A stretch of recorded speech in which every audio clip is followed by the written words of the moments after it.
एवं संपन्न हुआ। आज नेताजी सुभाष चंद्र बोस जी की पुण्यतिथि है।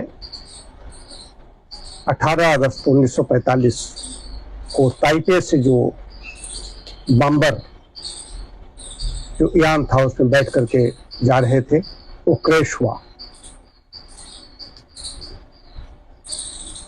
तो उसके प्रमाण भी आए हैं, कहाँ काम का ट्रीटमेंट हुआ, कैसे कैसे हुआ। तो कर्नल जो उनके यहाँ साथी थे, बाद में तो भारत और पाकिस्तान विभाजन में वो पाकिस्तान चले गए थे। तो बाद में शाहनवाज कोई आयोग बनाया गया था, उनके सामने उनको वो आए भी थे यहाँ पर। तो कहाँ कहाँ डॉक्टर थे, खाली उन्हीं के नहीं, कई लोगों ने। फिर उसके साक्ष्य जुटाए गए, ऐसे ऐसे था। तो ताइपे से जब वहाँ जापान के बम्बर जब बंद थे नेताजी यहाँ प्रेसिडेंसी जेल में, और इनका स्वास्थ्य, इन्होंने अपनी भूख हड़ताल कर दी, स्वास्थ्य का खराब होने लगा, तो इनको उनके आवास पर भेज दिया गया था और खुफिया पहरा लगा दिया गया वहां पर। उनके सब सैनिक रहते थे कि नेताजी पर नजर रखो। भोजन भी वहीं से आता था। नेताजी वहां से गायब हो गए थे, हम उनको चकमा दे करके गायब हो गए। और यहाँ से पाकिस्तान, अफगानिस्तान होते हुए कहाँ होते हुए वो पहुंचे।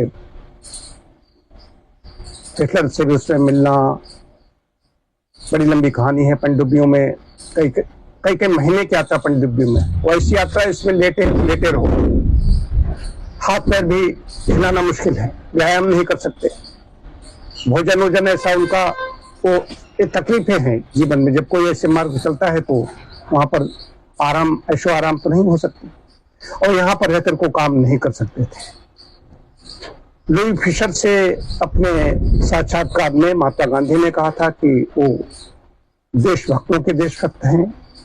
और दादा भाई नौरोजी की पौत्री खुर्शीद नौरोजी ने कहा था कि यदि वो भारत में आते तो बड़ा चमत्कार होता, नेहरू का करिश्मा प्राप्त हो जाता, और महात्मा गांधी को भी वो टक्कर देते।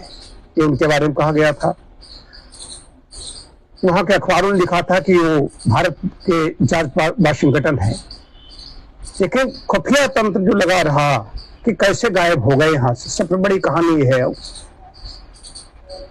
जनवरी में 23 जनवरी को जयंती होती है, उससे एक सप्ताह पहले ही वो यहाँ से गायब हो जाते हैं अपने घर से, किसी दूसरे देश, मोहम्मद जियाउद्दीन के देश में।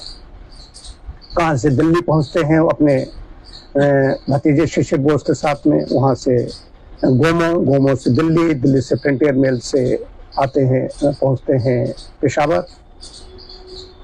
वहां से कैसे कई बार अफगान सैनिक पकड़ता है तो अफगान से पकड़ लेते, उससे पैसे देते हैं, रुपए देते हैं, फिर भी नहीं वो कुछ छोड़ता है तो सोने की घड़ी उनके पिताजी ने जो भेंट की थी वो भी उनको दे देनी पड़ती है।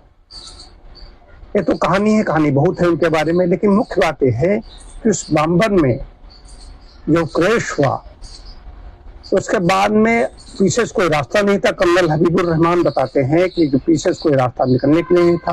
पेट्रोल की जो टंकी होती है हवाई जहाज की उनके ऊपर थी, तो पेट्रोल उनके ऊपर गिर गया था।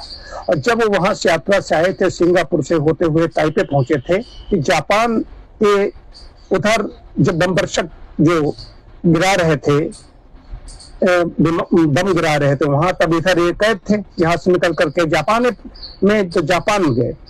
तो जापान सरेंडर करने जा रहा था।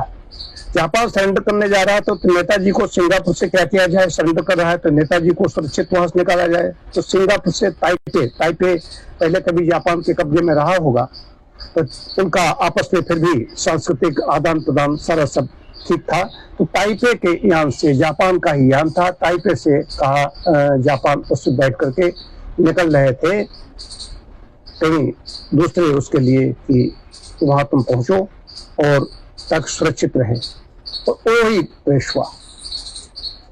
हॉस्पिटल में गए, घाव गहरा था, खून निकल रहा था।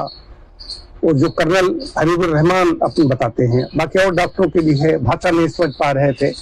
इन्होंने ही कहा था कि वहां से तो जब आए हैं ताइपे तक, तब तो ये अपना ये वर्दी पहने हुए थे कॉटन की, उसके बाद वो का ठंड ऊपर होगी, उसमें एसी नहीं होते थे बम्बर्सकों में, तो एसी न होने की वजह से ऊपर ऊपर जो जो बढ़ेगा तो उसका तापमान गिरेगा।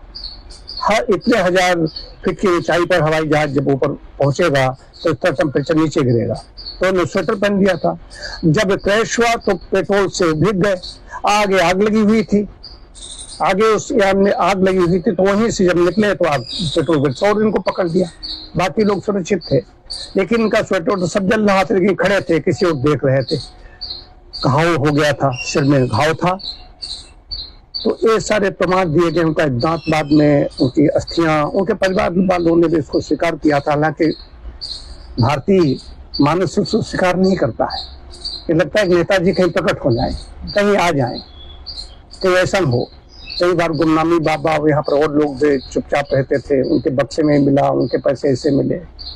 कई सुभाष चंद्र बोस को जय गुरुदेव ने एक बार अपने घोषित करने की कोशिश की। ये कब, क्योंकि वहाँ के जो बेड थे, उनकी वहाँ की नर्स ने जो कहा है, मैंने सुना है, उसको BBC की रिपोर्ट है, नर्स ने कहा कि डॉक्टर को बुलाया, उन्होंने कहा कि ब्लड गाढ़ा होने लगता है, जब ऑक्सीजन की कमी होने लगती है शरीर में तो ब्लड गाढ़ा होने लगता है। तो ले रही थी उसमें से जो बेंस से लेते हैं सिरिंज से, तो ब्लड नहीं आ रहा था, तो डॉक्टर बुलाया। ये सब कहानी है उसमें। तो वो व्यक्ति इतने लंबे थे कि बेड पर उनके पैर लटक रहे थे। वो बेड जो वहाँ का था, जापानी कुछ छोटे होते होंगे यहाँ की अपेक्षा, तो पैर लटक रहे थे। आज बोलते थे याद करना चाहिए महापुरुषों को, याद नहीं करेंगे तो क्या होगा। ये कहानी सबसे ज्यादा जो हमें प्रभावित करती है। अच्छा, नेताजी के प्रति लगाव इतना क्यों है मेरा, कि वो तो दीवार भी कुछ दिनों तक रही है, बाकी कच्चा मकान था मेरा, कोठरी बनी हुई थी, तो इसमें कोठरी बड़ी अच्छी हमारी सजी रहती थी, मतलब गांव के हिसाब से अच्छी कोठरी हो रही थी, बिल्कुल प्लास्टर जैसे इस समय होता है वैसे उसकी कन्नी से ही वो की गई थी, राजमिस्त्री ने की थी, की करवाई, हमारे पिताजी ने करवाई, ईंट की बनी हुई थी वो कोठरी। उसी में माताजी कैलेंडर मंगवाए थे। कैलेंडर सुभाष चंद्र बोस हैं, कहाँ उनका बालकाल कैसा है, कहाँ कहाँ, उसमें कई चित्र उसमें थे। मैं इसमें आज उसको डालूंगा, एक अपने साथ पे फोटो उसका डालूंगा। तो उस दीवार तो रही है, अभी 12-13 तक रही है, उसके बाद दीवार भी वो गिर गई, एक शाला इधर सब बन गया था और रह गई। सुभाष चंद्र बोस मैं वहां देखता था, वो तो वर्दी, वो कद, वो काठी, हमारी बड़ी ही अवरिच रही है कि ये वर्दी सेना थी और सुभाष चंद्र बोस मेरे आदर्श रहे। तो बोस का नाम कहीं पर मुझे नेताजी आते ही सुभाष चंद्र बोस की याद आ जाती है। तो कल से मेरे दिमाग चल रहा था 18 अगस्त 1945 को रात में 9 बजे मृत्यु हुई थी वहां पर। आज हम सब उन्हें अपनी ब्रह्म श्रद्धांजलि अर्पित करते हैं। ओम शांति शांति शांति।